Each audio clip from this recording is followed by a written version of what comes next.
बार जरा modulus of elasticity of steel की भी बात करते हैं, और इसका वैल्यू होता है 200 किलोन्यूटन पर मिलीमीटर स्क्वायर। अगर हम इस वैल्यू को कंपेयर करना चाहें, अभी जो हमने कंक्रीट का निकाला था वो कितना था, 25,000 न्यूटन पर मिलीमीटर स्क्वायर, है ना। इसको किलो न्यूटन में बदलेंगे तो क्या हो जाएगा, 25 किलो न्यूटन पर मिलीमीटर स्क्वायर। अब इन दोनों को अगर कंपेयर करें तो स्टील का मॉडुलस ऑफ इलास्टिसिटी क्या है, 8 टाइम्स है, 8 टाइम्स ज्यादा होता है कंक्रीट की अपेक्षा।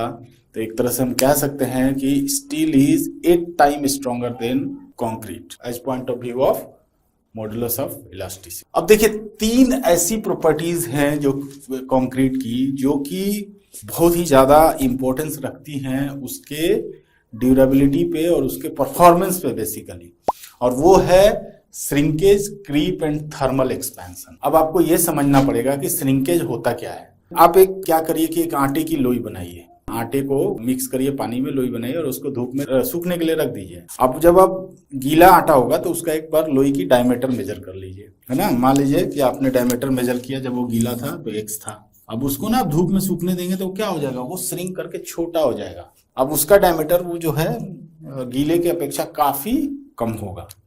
तो ये जो कम हो जाता है इसी को कहते हैं श्रिंकेज, श्रिंक हो जाता है। अब ये श्रिंकेज हुआ क्यों, श्रिंकेज इसलिए हुआ कि आटे में हमने क्या मिलाया था, पानी। पानी मिलाने की वजह से एक तो पानी ने उसके बीच में जगह ले लिया था, और आटे के मोलिकुलर स्ट्रक्चर में भी उसने कुछ इधर उधर फेरबदल कर दी थी। बट जब पानी निकल गया तो पानी का वॉइड जो है, पानी की जगह बच गया, तो मॉलिक्यूल्स जो हैं आपस में फिर से चिपक गए, जिसकी वजह से क्या हो गया कि वो श्रिंकेज हो गया। लेकिन जो आटे की लोई वाला श्रिंकेज था वो काफी ज्यादा था। लेकिन कंक्रीट के केस में इतना श्रिंकेज अगर होगा तो फिर तो हमारा स्ट्रक्चर ही कोलैप्स कर जाएगा। इसमें भी श्रिंकेज होता है लेकिन नॉमिनल होता है ना। तो श्रिंकेज जो है किन चीजों पर डिपेंड करता है, बेसिकली डिपेंड करता है कितना वाटर पानी मिक्स किया गया है, और भी बहुत सारे फैक्टर होंगे। तो पानी जो होता है, जब पानी आप एक्सेस पानी मिला देते हैं, एक्सेस वाटर मिक्स कर देते हैं, तो वाटर क्या होता है, इवापोरेट होके कंक्रीट से बाहर आता है, और वो कई सारे बुरे प्रभाव डालता है। पहले तो जब वो बाहर आएगा तो कंक्रीट में क्रैक्स डेवलप हो जाएंगे, है ना। और क्रैक्स तो कभी भी अच्छा नहीं है कंक्रीट के लिए। तो क्रैक्स डेवलप होंगे, और उसके बाद जो स्पेस वॉइड बचेगा उसकी वजह से वो उसमें उसका शेप, साइज का जो डायमेंशन है वो भी थोड़ा बहुत कम हो जाता है। तो श्रिंकेज को कम रखना हमारा टारगेट होता है। इसीलिए हम वाटर सीमेंट रेशियो को जितना कम रखेंगे उतना कम श्रिंकेज होगा, और कंक्रीट भी उतना ही मजबूत होगा। और ज्यादा पानी मिला देंगे वर्केबिलिटी बढ़ाने के लिए, तो क्या होगा, वो पानी फिर निकलेगा तो वो श्रिंकेज, उसका नतीजा क्या होगा, श्रिंकेज होगा, क्रैक्स होगा। अभी श्रिंकेज के बारे में आप थोड़ा सा रिसर्च करके पढ़ लीजिएगा। क्रीप क्या होता है, this is the permanent deformation due to load.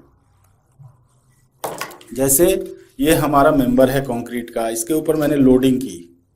अब लोडिंग करेंगे तो क्या होगा, इसके अंदर स्ट्रेस डेवलप होगा, और धीरे धीरे बहुत सालों बाद, बहुत टाइम के बाद क्या होगा, ये क्योंकि ये बहुत ज्यादा लोडेड है तो ये वजन की तरह से, लोड के इफेक्ट से इसमें थोड़ी सी ये थोड़ा सा दब जाएगा, छोटा हो जाएगा। ये जो छोटाई होता है ना, इसको कहते हैं क्रीप। पानी निकलने से जो छोटा हो जाता है, छोटा होने को हम लोग श्रिंकेज कहते हैं। लोड की वजह से जो होता है उसको हम लोग कहते हैं क्रीप। उसी तरह होता है थर्मल एक्सपेंशन। टेम्परेचर के बढ़ने या घटने से जो साइज में छोटा या बड़ा हो जाना, that is called thermal expansion या कॉम्प्रेशन।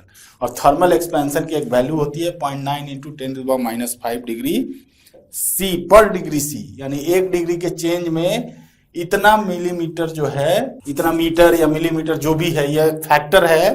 तो अगर आप मीटर में कैलकुलेट करेंगे तो मीटर में आएगा, मिलीमीटर में करेंगे तो मिलीमीटर में आएगा। तो आपको इनिशियल लेंथ से इसको गुना कर देंगे तो आपको पर डिग्री क्या चेंजेज आ रहा है वो इसमें पता चल जाएगा। लेकिन हम लोग ये जो तीनों चीजें हैं बहुत ही बेसिक चीजें हैं, और इसे आप कंक्रीट टेक्नोलॉजी के किताब से जरूर इसको पढ़िएगा, आपको कॉन्सेप्ट ज्यादा अच्छा क्लियर होगा। अभी हम इस पे ज्यादा चर्चा नहीं करेंगे, लेकिन हाँ, workability is a very important topic.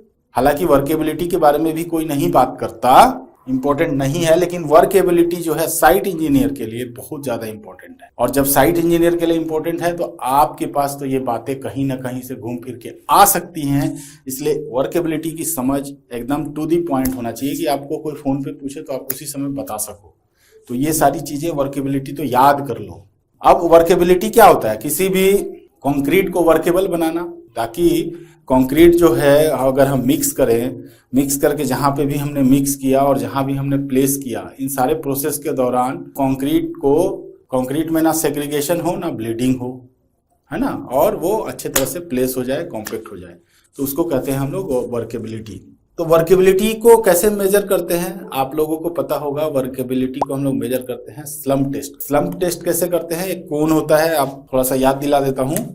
ऐसा एक कोन होता है, उसकी कुछ हाइट होती है, इसमें हम लोग कंक्रीट भर के, और इसमें हैंडल होता है, इसको उठा देते हैं, और इनिशियल हाइट पता होती है, फाइनल हाइट कर लेते हैं, और जितना डाउन होता है दैट इज कॉल्ड स्लम्प। अब ये जितना डाउन होगा उतना ज्यादा वर्केबल होगा कंक्रीट, यानी उसमें उतना ही ज्यादा पानी होगा, और ज्यादा वर्केबल होगा इसका मतलब कंक्रीट ज्यादा अच्छा होगा ऐसा नहीं है। पानी ज्यादा मिलाएंगे तो वर्केबिलिटी बढ़ जाएगी, लेकिन उसकी कंक्रीट में बहुत सारे नेगेटिव पॉइंट भी आ जाएंगे। तो हमें एक बैलेंस बनाना पड़ता है वाटर सीमेंट रेशियो और वर्केबिलिटी का, है ना। जितना हम कम पानी डालेंगे वर्केबिलिटी उतनी कम होगी, तो उस कंक्रीट के साथ काम करना मुश्किल हो जाएगा। जो लेबर है, जो हमारा मैसन है, उसको दिक्कत होगी कॉम्पैक्ट करने में, प्लेस करने में, तो वो कहेगा कि और पानी मिक्स करो, और इंजीनियर कहेगा कि मैं पानी मिक्स करूंगा तो इसकी स्ट्रेंथ कम हो जाएगी। तो दोनों मिलजुल के इसको एक ऐसे सिचुएशन पे लाते हैं अपने काम के हिसाब से, ताकि काम भी करना आसान हो और हमें डिजायर्ड कंक्रीट भी मिले। और कई केसेस में अगर काम नहीं बनता तो हमें एडमिक्सचर्स को भी मिक्स करना पड़ता है, जो कि मैंने आपको पहले बताया था।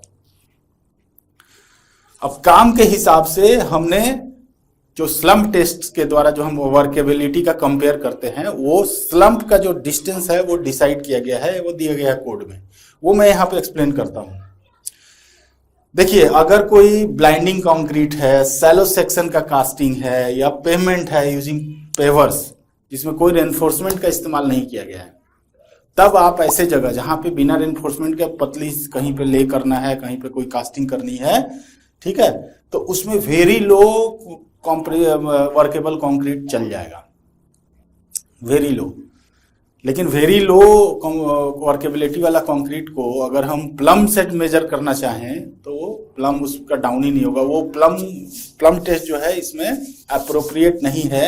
तो कोड कहता है कि अगर आप वेरी लो कंक्रीट के साथ काम कर रहे हैं तो उस कंक्रीट का वर्केबिलिटी किस मेथड से निकालिए? कंपैक्शन फैक्टर टेस्ट से निकालिए, ठीक है। कॉम्पैक्शन फैक्टर जो टेस्ट होता है वो एक डिफरेंट टाइप ऑफ टेस्ट है, जो कि वर्केबिलिटी मेजर करने के लिए इस्तेमाल होता है। उसमें कंक्रीट को किसी हाइट से नीचे गिराते हैं और फिर देखते हैं कि उसमें कितना कॉम्पैक्शन या एक्सपेक्शन हुआ। उसको मैं डिटेल में यहाँ पे नहीं बताना चाहता, बस मैं इतना बताता हूं कि कॉम्पैक्शन फैक्टर टेस्ट द्वारा अगर वर्केबिलिटी बहुत कम है तो हमें कॉम्पैक्शन फैक्टर टेस्ट करना चाहिए, और उसमें जो फैक्टर आना चाहिए 0.75 से 0.8 के बीच आना चाहिए। तो वेरी लो कंक्रीट का कॉम्पैक्शन फैक्टर कितना होना चाहिए? 0.75 to 0.8, और हमें स्लम्प टेस्ट उससे नहीं करना है। उसके बाद दूसरा है mass concrete, lightly reinforced section in slab, beams, wall, column, floors, hand placed pavement, canal lining, strip footing.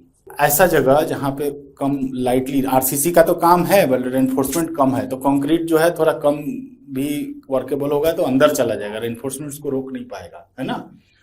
और स्लैब जो होता है क्या होता है? फ्लैट होता है, पतला होता है स्लैब, तो उसको कंक्रीट डालते जाइए, वो कहीं फंसने का चांस नहीं है। अगर फंसेगा भी तो हम उसको वाइब्रेटर से या अपने किसी भी टेम्पर्ड रॉड से उसको आराम से जगह पे प्लेस कर सकते हैं। बीम्स जिसमें कम रेनफोर्समेंट हो, wall, column, floors, hand placed pavements, इस टाइप का जो भी काम है उसमें हम लो वर्केबिलिटी का कंक्रीट को इस्तेमाल कर सकते हैं। और इस बार हम लोग स्लम्प दिया हुआ है, स्लम्प कितना डाउन होना चाहिए? 25 mm से 75 mm, इसके बीच हमारा वर्केबिलिटी होना चाहिए। मतलब स्लम्प टेस्ट से जो स्लम्प का वैल्यू आना चाहिए इतना ही आना। उसके बाद है हैवली रेनफोर्स्ड सेक्शंस।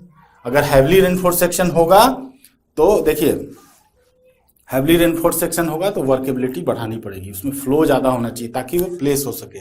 अब हैवली रेनफोर्स्ड सेक्शन क्या क्या हो सकता है? जैसे स्लैब, बहुत ज्यादा अगर रेनफोर्समेंट है स्लैब में, बीम में, वॉल में, कॉलम में, स्लिप फॉर्म वर्क, हाँ यहाँ पे एक स्लिप, ये बहुत इंपॉर्टेंट है slip form work. Slip form जो होता है वो एक तरह का शटरिंग होता है जो कि धीरे धीरे धीरे धीरे मूव करता रहता है, वो एक जगह स्टैटिक नहीं रहता। तो जैसे हम कोई बहुत लंबा स्ट्रक्चर बिना किसी कंस्ट्रक्शन ज्वाइंट के बनाना चाहते हैं तो ऐसे जगह में स्लिप फॉर्म का इस्तेमाल होता है। और जितनी बड़े बड़े चिमनीज वगैरह बनती हैं उसमें जो शटरिंग होती है ना वो स्लिप फॉर्म का इस्तेमाल होता है। वो उसकी स्पीड ऐसे सेट होती है कि कंक्रीट सेट होता जाता है और उसमें हम नया कंक्रीट डालते जाते हैं, तो नीचे से वो सेटिंग होती जाती है, ऊपर से धीरे धीरे धीरे धीरे ऊपर चढ़ता जाता है, उसमें काम कभी रुकता नहीं है, तो उसमें कोई कंस्ट्रक्शन ज्वाइंट नहीं आता और बहुत अच्छी स्ट्रेंथ मिलती है। तो स्लिप फॉर्म का जैसे कि चिमनी में इस्तेमाल होता है, ओवरहेड वाटर टैंक में इस्तेमाल होता है, तो बहुत सारा जगह है जहाँ पे स्लिप फॉर्म का इस्तेमाल होता है। तो अगर स्लिप फॉर्म का वर्क है तो उसमें हमें कॉम्पैक्शन करने में दिक्कत हो सकती है, तो वहाँ पे भी वर्केबिलिटी हाई होनी चाहिए, मीडियम होनी चाहिए, मतलब कि उसमें ज़्यादा कॉम्पैक्शन की जरूरत ना पड़े। उसके बाद है पंप कंक्रीट, ऐसा कंक्रीट जिसको पंप से पंपिंग करके कहीं पे प्लेस कर रहे हैं, वहाँ भी आपका जो कंक्रीट का जो वर्केबिलिटी है मीडियम होनी चाहिए। और वर्केबिलिटी का प्लम का जो ये है वो कितना दिया हुआ है 50 to 100 mm, यानी जो स्लम डाउन होगा, स्लम जो डाउन होगा 100 mm से ज़्यादा डाउन नहीं होना चाहिए, 100 के 50 से 100 के बीच में होना चाहिए। उसके बाद है ट्रेंच फिलिंग, इन सिटू पाइलिंग। अब ऐसा कोई जगह हमें कंक्रीट प्लेस करना है जहां पे कॉम्पैक्शन करना मुश्किल है, तो उसको हम लोग कहते हैं सेल्फ कॉम्पैक्टिंग कंक्रीट। कंक्रीट को प्लेस किया वो अपने आप कॉम्पैक्ट हो जाए, उसमें वर्केबिलिटी इतनी ज्यादा है कि कॉम्पैक्शन करने की जरूरत ही नहीं है। तो उसको हमें चाहिए वेरी हाई, मतलब हाई प्लम चाहिए, 100 से 150 तक उसमें हमें चाहिए होगा। मतलब हम अपना जब कोन निकालें तो 150 में नीचे डाउन हो जाए, 100 से 150 के बीच, तब हम इस तरह का काम, उस कंक्रीट से हमें इस तरह का काम करना होगा। लेकिन ऐसा नहीं कि खाली पानी मिक्स करके हमें इतना वर्केबिलिटी बढ़ा देना है, हमें ये भी देखना है कि 28 डेज का स्ट्रेंथ भी कम नहीं होना चाहिए। तो जब मिक्स डिजाइन होगा वो इन सब चीजों को ध्यान रख के होगा कि इसकी वर्केबिलिटी हमें कितनी मिले, हाई वर्केबिलिटी मिले और स्ट्रेंथ भी उतना ही मिले जो डिजाइन स्ट्रेंथ है। तो दोनों का एक बैलेंस होना चाहिए। तो ये गेन करने के लिए क्या एडमिक्सचर्स की जरूरत है वो आपको डिजाइन मिक्स इंजीनियर बता देगा। उसके बाद ट्रीमी कंक्रीट। ट्रीमी क्या होता है पता है आपको? ट्रीमी होता है जैसे जब हम लोग पाइलिंग वगैरह करते हैं तो जैसे बोर कर लिया तो इसमें ना एक ट्रीमी इस टाइप का रहता है, कीप टाइप का, इसमें डाल देते हैं और कंक्रीट जो है इसमें डालते हैं, तो कंक्रीट सीधा नीचे जाता है, वो मिट्टी उट्टी मिक्स नहीं होता और नीचे से ऊपर आता है। तो ये भी सेल्फ कॉम्पैक्टिंग कंक्रीट ही होता है ट्रीमी में, वो आराम से फ्लो होके चला जाए। ट्रीमी कंक्रीट जो होता है वो वेरी हाई वर्केबिलिटी का होता है, बहुत अच्छा फ्लो करने वाला कंक्रीट होना चाहिए। और उसमें भी कहता है कि जब वेरी हाई वर्केबिलिटी का कंक्रीट चाहिए, इन दैट केस हम स्लम्प टेस्ट से उसका मेजरमेंट नहीं करना है, उसको करना है फ्लो डिटरमाइन करना है कि उसका जो कंक्रीट हम बना के रख रहे हैं तो कैसा फ्लो हो रहा है, तो उसका फ्लो को चेक करना है। और अगर उसका फ्लो हमारे डिजायरेबल रिक्वायरमेंट के हिसाब से है और उसका स्ट्रेंथ 28 डे स्ट्रेंथ भी हमारे डिजायरेबल रिक्वायरमेंट के हिसाब से है, इन दैट केस हम उस कंक्रीट को इस्तेमाल करेंगे अपने काम के लिए। तो ये तो था हमारा वर्केबिलिटी का कॉन्सेप्ट, जो कि अब बहुत अच्छा डेवलप हो गया होगा आपके अंदर। नहीं हुआ है तो एक बार और इस वीडियो को दोबारा देखिए, फिर भी दिक्कत लगती है कोड्स पढ़िए, अपने स्ट्रक्चरल डिजाइन का कोई भी बेसिक बुक है उसको भी पढ़िए, तो और भी ज़्यादा इसको समझने की ज़रूरत है, क्योंकि आपको इसका पूरा कॉन्सेप्ट क्लियर होना चाहिए। लेकिन मैंने ये जो कोर्स डेवलप किया है, मुझे पूरी उम्मीद है कि इससे ज़्यादा को इतना, क्योंकि अगर आपने ये कोर्स ज्वाइन किया है इसका मतलब you are very serious about your studies, आपको इतना ज़्यादा दिक्कत नहीं होगी। लेकिन अगर हो रही है तो डेफिनेटली आप थोड़ा सा प्रयास करके इन दिक्कतों को, हर्डल्स को हटा दीजिए, ताकि जब आप प्रैक्टिस करने आए तो आपको इन सब चीज़ों के बारे में, देखिए ये सब चीज़ें कब दिक्कत देंगी, कभी किसी ने आपसे पूछा, क्योंकि आपके काम में इसकी इतनी जरूरत नहीं है जितना अगर किसी ने फोन करके साइट इंजीनियर ने पूछ दिया कि सर बताओ हम कितना स्लम्प रखें, ये काम करना है, स्लम्प कितना डाउन होना चाहिए, है ना। इन दैट केस आपके पास आंसर होना चाहिए, और आंसर तभी दोगे जब आपको इसकी समझ होगी।